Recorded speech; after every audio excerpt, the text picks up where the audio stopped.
Me restaram a lembrança e a saudade, desde o dia em que partiu. Meu peito ficou vazio. Me restaram as lembranças das milícias lá do Rio. Nunca mais tive notícia de você. A saudade era só minha, dos momentos divertidos de viver e da nossa rachadinha. Procurei você em todo lugar, nos jornais e no Twitter.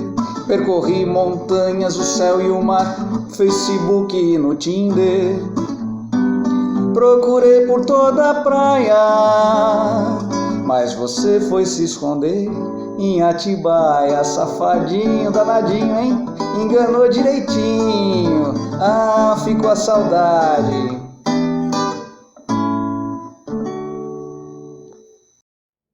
Olá a todos, vocês acabaram de ouvir a música do Zé Luiz Rodovalho, do canal Composição Sem Limites. Daqui a pouco vem outra música deles e eu tô regravando esse vídeo por causa de uma errata. Eu vou explicar para vocês. O que seria de se esperar dentro de um processo? Diante de um réu que se nega a comparecer para prestar depoimento, né, que fica arrumando desculpas e que depois, notoriamente, ninguém sabe aonde ele se encontra, um andamento normal do processo já teria uma prisão decretada há algum tempo. Então muitos de nós caímos numa armadilha de acreditar que esse pedido de prisão ele já fosse, já tivesse sido decretado há algum tempo. E na verdade não foi, né? E descobrimos isso muito depois da notícia da prisão, no mesmo dia, mas só lá para o período da noite que saiu a notícia de que, na verdade, o pedido da prisão, a decretação da prisão dele cautelar foi na véspera da sua prisão, né, a partir do momento em que a filha do Olavo de Carvalho denunciou para o Ministério Público onde ele estava, a defesa mentia dizendo que ele estava no hotel e daí sim o juiz decretou a sua prisão, certo? Então é um erro normal, enfim, acontece, muitos de nós cometemos esse mesmo erro, mas tranquilo, nenhum problema aqui admitir que estava errado, porque deduzimos que teria tido um andamento padrão, né, de um processo e que seria normalmente isso que teria acontecido, mas acabou sendo um pouco diferente. Também não estou aqui dizendo que tem erro no processo por causa disso, até porque não analisei o processo para verificar se a decretação da prisão deveria ter sido antes ou não. Tá? A respeito disso, o meu amigo Tássio Denker já gravou um vídeo, ficou um vídeo maravilhoso. Então, para não ficar repetindo o que o Tássio já falou, porque não tem necessidade, basta vocês assistirem ao vídeo dele, eu vou trazer aqui algumas coisas diferentes relacionadas a essa questão. A primeira delas, em relação ao advogado, o Tássio vai explicar lá como que funciona, qual o debate que existe sobre obstrução de justiça e tudo mais. Eu quero aqui só pincelar uma questão ética, porque eu quero trazer para vocês um vídeo exclusivamente sobre compliance, em que nós vamos falar a respeito do que vem a ser hoje uma conduta ética, né, inclusive dentro de uma análise de ética profissional. Não existe uma exigência direta para que os advogados tenham o compliance dentro dos seus escritórios, ou seja, que eles tenham um programa de integridade estabelecido dentro dos seus escritórios, mas essa exigência, como nós vamos ver mais para frente, num vídeo próprio sobre isso, ela acaba vindo por outras determinações que o advogado deve cumprir e por exigências que são próprias até do mercado, né, consumidor, enfim, da clientela do advogado, que muitas vezes exige um programa de integridade e os advogados acabam tendo que ter. Então isso vai ser tratado num outro vídeo, mas aqui eu quero só dizer que o advogado, ele sim tem questões éticas ali envolvidas por ele estar acobertando o Queiroz, por ter dito que ele estava num lugar e não estava, estava em outro. Enfim, a questão ética é sim delicada e eu considero que o Tribunal de Ética deve analisar a conduta do advogado para verificar se eventualmente ele incorre em alguma falta ética profissional e se, dentre outros pontos éticos que estão além da ética profissional, se de qualquer forma atingem a ética profissional a tal ponto dele eventualmente ser punido. Em relação ao advogado, acho que fica mais uma questão política de desgaste, porque ele é advogado do Bolsonaro, né, do próprio presidente da República, o próprio presidente já lhe apresentou como tal, então questões políticas, a sensibilidade, né, da questão de ser o advogado do presidente quem está cobertando um réu, escondendo ele do processo, ainda que não tivesse decretada a sua prisão, né, ele não estava se apresentando em juízo, estava em lugar incerto e não sabido já há algum tempo e mentindo, dizendo que estava num hotel, que depois foi confirmado que nunca esteve naquele hotel. Então há questões políticas extremamente sensíveis em relação ao advogado do Bolsonaro, do Flávio Bolsonaro e do Jair Bolsonaro ser quem estava guardando essa pessoa. Além disso, tem algo que eu também considerei, assim, para a imagem do advogado, extremamente prejudicial, porque na lareira, em cima da lareira, ele tinha o AI-5 enquadrado, emoldurado, né? Então, louvando ali o AI-5, que é o ato institucional número 5, que simplesmente destituiu todos os direitos civis da população no período dos direitos civis e políticos da população no período da ditadura militar, né? Para vocês verem o quanto é grave isso, tem uma lenda jurídica, que pode ter sido verdade ou não, mas que Ulisses Guimarães, quando promulgou a Constituição de 1988, ele, lá no dia 5 de outubro de 88, teria sido questionado pelos repórteres por que todos os direitos fundamentais estavam apenas no artigo 5º, e não logo no primeiro, no segundo, mas só lá no 5º. E a resposta que o Dr. Ulisses teria dado seria: a ditadura nos deu o AI-5, eu lhes devolvo o artigo 5º. Então o AI-5, ele é quase que o oposto, a antítese do artigo 5º. Então todos os nossos direitos fundamentais que são trazidos no artigo 5º vêm em resposta ao AI-5. E ele ter aquilo emoldurado em cima da sua lareira demonstra um desapego ao Estado de Direito, ao qual ele precisa ter um maior apego como profissional do direito, porque se rompermos esse Estado de Direito, teremos problemas sérios dentro da nossa profissão e, enfim, que depois atuamos em cima dela. Então, esse era o ponto que eu queria falar a respeito do advogado, e agora eu quero trazer para vocês informações especificamente sobre os crimes, porque o Rodrigo Constantino, né, ele lá na Jovem Pan, se eu não me engano, ele tentou comparar, né, a rachadinha como a evasão de divisas, e tratando com uma naturalidade, naturalizando o ato, como se não fosse nada grave, não precisamos nos preocupar com quem faz rachadinha, porque isso é comum, tá? Primeiro, não é comum, né? Isso é próprio do baixo clero do centrão, tá? Então vamos deixar isso um pouco claro aqui, porque primeiro, o Congresso ele não é feito inteiro do centrão, nem nenhuma outra casa legislativa. As casas legislativas municipais e estaduais, você tem ali o chamado centrão fisiológico, que não tem nenhuma ideologia política, não se confunde com centro-esquerda ou centro-direita. É chamado de centrão porque eles vão para qualquer lado de acordo com as conveniências políticas, certo? Dentro das casas legislativas, esse centrão, eles costumam ter uma cúpula, e essa cúpula, ela exige do governo que o governo crie ministérios, que dê presidência de estatal para eles, enfim, né? E eles vão colocando os afiliados políticos deles nesses principais cargos. Em troca disso, eles têm um número de parlamentares dentro da casa suficiente para aprovar as decisões do governo. Só que a partir de um certo nível ali de influência dentro do centrão, né, já não tem mais cargos o suficientes para distribuir para todo mundo. Então, eles comem migalhas. Esse baixo clero, eles têm ali uma permissão, entre aspas, do centrão, né, de não serem importunados pelas suas pequenas corrupções. Então, notas fiscais frias de gasolina com um carro com um tanque de 1.000 litros de gasolina, né, temos uma nota fiscal que comprova que o Jair Bolsonaro, ele ele abasteceu um carro com 1.000 litros, isso prova ou que ele é corrupto ou que existe um carro com um tanque de gasolina para 1.000 litros. Vocês fiquem à vontade para deduzir o que vocês quiserem. A prova fica ambígua, né? Pode ser que exista um carro para mais de 1.000 litros de gasolina, certo?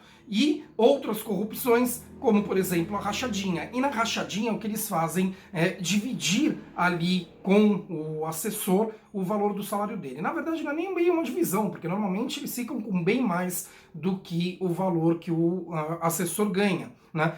Muitas vezes esse assessor nem ao menos trabalha, ele é funcionário fantasma. Então, a troco de não fazer nada, ele fica ali com 2, 3 mil reais e todo o restante do salário fica para o parlamentar. Ele faz isso com 10, 15 assessores, porque eles chegam a ter 32 assessores, a depender da Casa Legislativa, né? Eles fazem isso com vários assessores e no final das contas eles têm ali 80, 90, 100 mil reais a mais por mês de salário. Então não é uma pequena corrupção, não estamos falando de um valor pequeno, estamos falando de valores muito altos, porque todo mês isso acontece. O COAF, ele deflagrou ali uma movimentação estranha na conta do Queiroz na casa de R$1.200.000. Então não estamos falando de coisa pequena, tá? Estamos falando de valores grandes e não dá para saber o quanto tinha antes, porque ele já está ali há muito tempo, né? Daí o presidente assume, a primeira coisa que ele tenta fazer é tirar o COAF do Ministério da Fazenda e jogar para o Moro, né? Tirando a autonomia do COAF para que o COAF não atue contra a corrupção.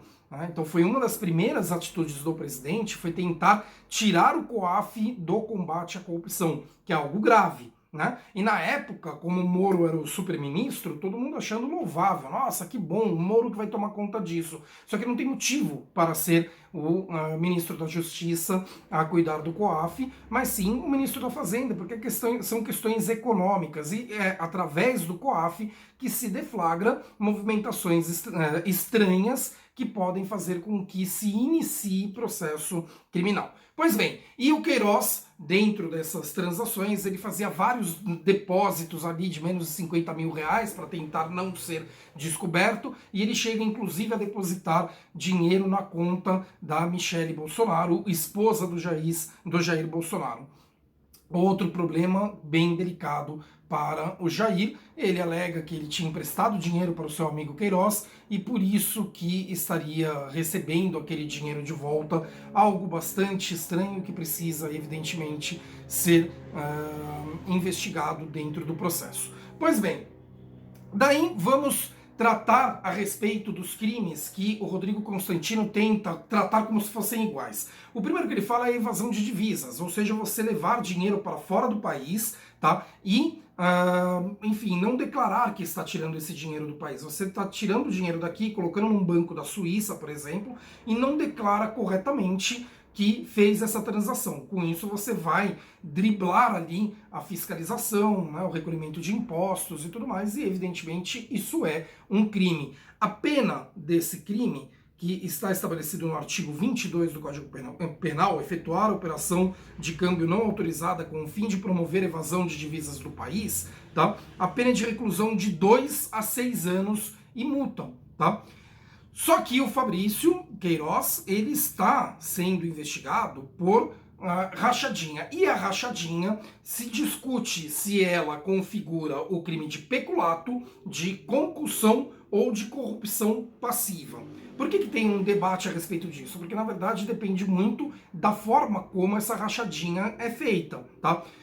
Ao meu ver, de qualquer forma, vai incidir em um dos 3 crimes, tá? Vocês vão encontrar pessoas que falam que a improbidade administrativa não é mera improbidade administrativa, embora também seja uma improbidade administrativa. Só que a improbidade administrativa se trata em outro lado. Agora aqui a gente trata da questão penal. E a mesma conduta ela pode surtir efeitos tanto na esfera administrativa, quanto na esfera penal, quanto na esfera civil, enfim, tem várias possibilidades jurídicas diante de um mesmo ato, tá? A rachadinha, ela vai cair dentro de um desses três. O peculato, tá, é o artigo 312 do Código Penal, que fala apropriar-se o funcionário público de dinheiro, valor ou qualquer outro bem móvel, público ou particular, de que tenha posse em razão do cargo ou desviá-lo em proveito próprio ou alheio. Pena, reclusão de 2 a 12 anos e multa. Tá? Então, já fomos aí para uma pena que chega a 12 anos, o que já mostra que é muito mais grave do que a evasão de divisas que o Rodrigo Constantino tentou tratar como igual, como no mesmo grau de importância. Tá? Esse peculato, portanto, seria uma apropriação indébita, só que específica do funcionário público. Ele tem ali aquele dinheiro, é ele quem maneja aquele dinheiro, e ao invés de ele manejar da maneira correta, ele desvia o dinheiro para suas finalidades pessoais. Tá? Esse é o crime do peculato. Já a concussão, artigo 316, é muito próxima da corrupção passiva. Tem uma diferencinha bem sutil, porque no artigo 316 fala que é crime exigir para si ou para outrem, direta ou indiretamente, ainda que fora da função ou antes de assumi-la, mas em razão dela, vantagem indevida. A pena de 2 a 12 anos também. Tá? E no artigo 317 fala em solicitar ou receber para si ou para outro, direto ou indiretamente, ainda que fora da função ou antes de assumi-la, mas em razão dela, vantagem indevida ou aceitar promessa de tal vantagem. Qual a diferença então dos dois? Num, você tem o parlamentar exigindo do funcionário que devolva uma parte do seu salário, no outro ele tem ali um combinado com o funcionário, que pode partir do próprio funcionário, que fala, olha, me dá um cargo aí de assessor e eu te devolvo uma parte do salário. Então, uma diferença de verbo, mas que se identifica dentro do processo se ele atuou pelo peculato, ou seja, desviando o dinheiro que ele tinha o controle, se ele fez um ato de concussão ou se ele fez uma corrupção passiva. Um dos três obrigatoriamente foi. Além disso, dentro da investigação, foi constatado que o Queiroz tem uma ligação muito próxima com a milícia, principalmente com o escritório do crime, né, que é uma das principais milícias do Brasil e que talvez ele seja o chefe dessa milícia, ele seja o grande operador dessa milícia. E daí temos que analisar o que é o crime de milícia. Tá? No crime de milícia, o que nós temos é o artigo 288-A do Código Penal, que fala constituir, organizar, integrar, manter ou custear organização paramilitar, milícia particular, grupo ou esquadrão com a finalidade de praticar qualquer dos crimes previstos neste código, ou seja, no Código Penal, tá? Reclusão de 4 a 8 anos.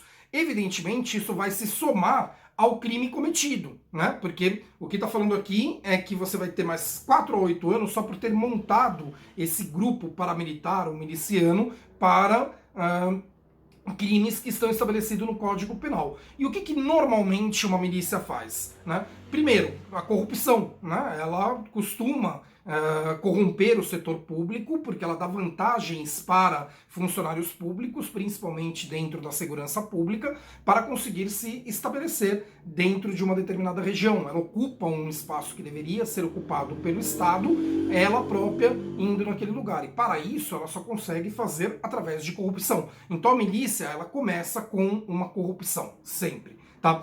A partir disso, ela começa a ter outros crimes, como a extorsão, por exemplo. Ela vai lá em cima do pobre e ela vai extorquir o pobre, que se não pagar uma mesada para ela, né, ela própria vai assaltar a casa do pobre, enfim, alguma coisa ruim vai acontecer para ele. Então, ela exige um valor de segurança que ela não tem o direito de cobrar, né, ainda que fosse uma segurança verídica aquilo, né, que não seja algo que, se não pagar ela própria, vá cometer um crime, ela não tem esse direito de cobrar por uma segurança, exigir de um morador que pague por uma segurança. Então você tem a extorsão. Também é comum eles trabalharem com gatunete, com distribuição de gás fora da regularidade, né? Tráfico de drogas, que muitas vezes eles acabam com os traficantes, não para acabar com a venda da droga, né? Mas para eles próprios venderem as drogas, ou eles põem os traficantes a seu serviço, então o traficante só vai continuar dentro da favela se pagar para a milícia, né? Então tem uma gama de crimes que estão envolvidos dentro da milícia e todos eles precisam ser verificados, precisam ser comprovados, e daí, obviamente, você soma tudo isso de pena no momento do processo, tá? Cabe lembrar que ainda por cima tem a lei das organizações criminosas, tá? Que estabelece todo um processo diferente para as leis, para crimes com organização criminosa, e novamente o Fabrício Queiroz, se ele de fato estiver envolvido com milícias, ele está dentro de uma organização criminosa, que inclusive isso pode, como o Tássio explica no vídeo dele, pode complicar para o advogado a se apurar.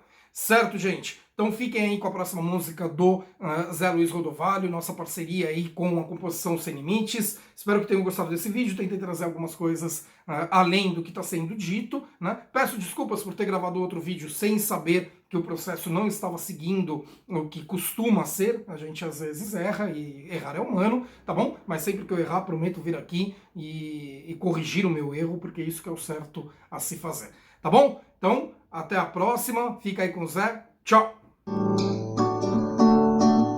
Que saudade, tô de laranja em sua homenagem.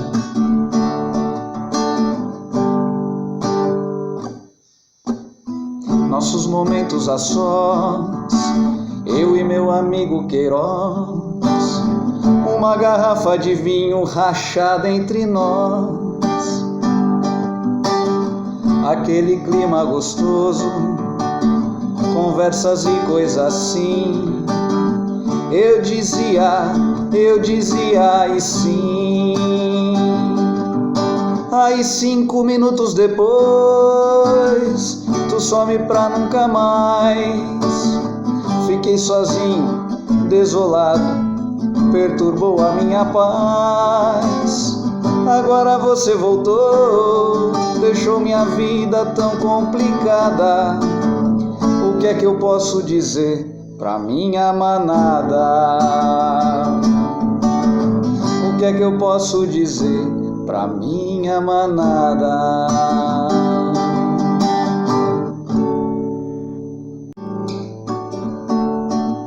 Que saudade, tô de laranja em sua homenagem.